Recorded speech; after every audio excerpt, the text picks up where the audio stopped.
Salut tout le monde, c'est Ina700. Aujourd'hui, on se retrouve pour une petite vidéo pour voir comment faire du texte en 3D sur 3ds Max, notamment par exemple si vous voulez mettre ça sur vos open world ou vos objets ou je sais pas quoi. Donc tout d'abord, il va vous falloir une police si vous avez envie. Parce que c'est toujours mieux avec une police. Je vous conseille donc le site d'Afon, qui est un site où il y a plein de polices répertoriées, donc on y va. Voilà, c'est bon, c'est parfait, on est sur le site. Maintenant, on va chercher une petite police. Donc, on va pas se casser la tête. Imaginons qu'on prenne ceci pour une boîte de nuit, par exemple. Imaginons que vous voulez faire le nom de votre boîte de nuit en grand devant. Donc, on va partir sur cette police.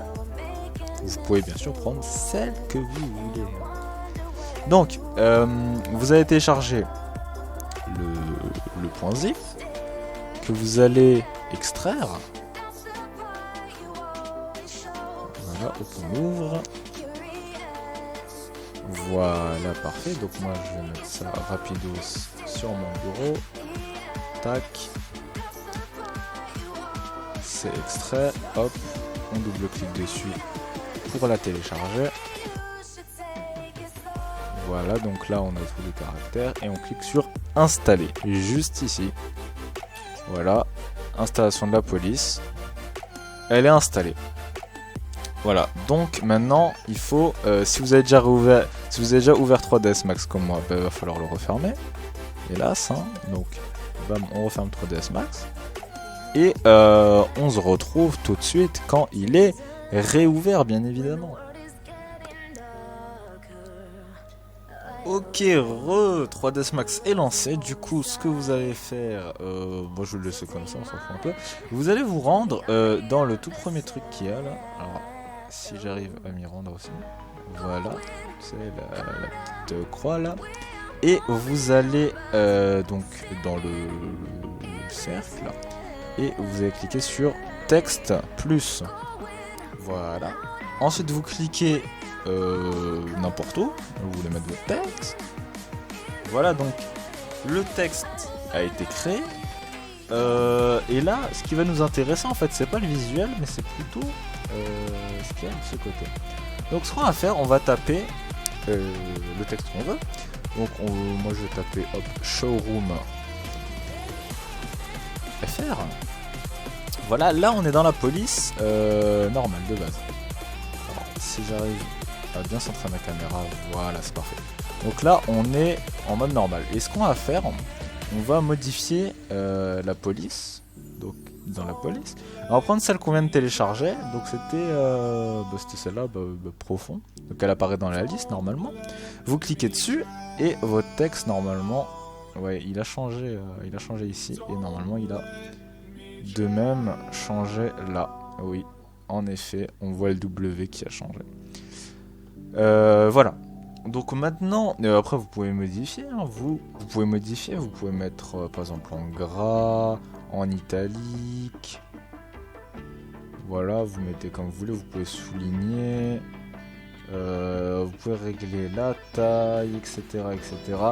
Sachant qu'après ça pourrait être modifiable comme un mapping normal avec les sommets, comme avec les skins. Donc ensuite quand vous avez fait ça, vous allez vous rendre donc ici dans je sais même pas comment ça s'appelle, dans modifier, voilà, et dans la liste des modificateurs. Donc vous veillez bien à avoir sélectionné le texte. Donc voilà, là on voit qu'il est en surbrillance, donc il est sélectionné.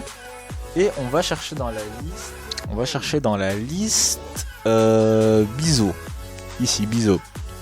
Alors je sais plus comment ça s'appelle en anglais, mais en français c'est biseau. Vous cliquez dessus. Voilà, et là le texte a été rendu, comment dire, solide. Mais voilà, donc maintenant il est modifiable, mais par par sa 3D. C'est plus le texte, mais c'est la 3D qu'on va modifier. Donc vous avez plein de paramètres hein, que vous pouvez toucher comme vous voulez. Hein. Par exemple, je peux vous montrer ça, le niveau 1 par exemple. Hein. Vous pouvez mettre de la profondeur. Voilà, les contours pareil, hein, mettre de la profondeur. Hein. Vous pouvez débugger comme bugger la chose. On peut même activer le niveau 2, hop, mettre de la profondeur. Bon là ça va faire un peu bizarre donc je vais le lever. Voilà, alors je crois que tout est bon, je sais pas pourquoi. C'est peut-être l'ombre sur les R ou je sais pas. Un petit bug avec les R je crois. Bref, là n'est pas le souci. Qu'est-ce qu'on peut modifier encore? Vraiment plein de choses qu'on peut modifier.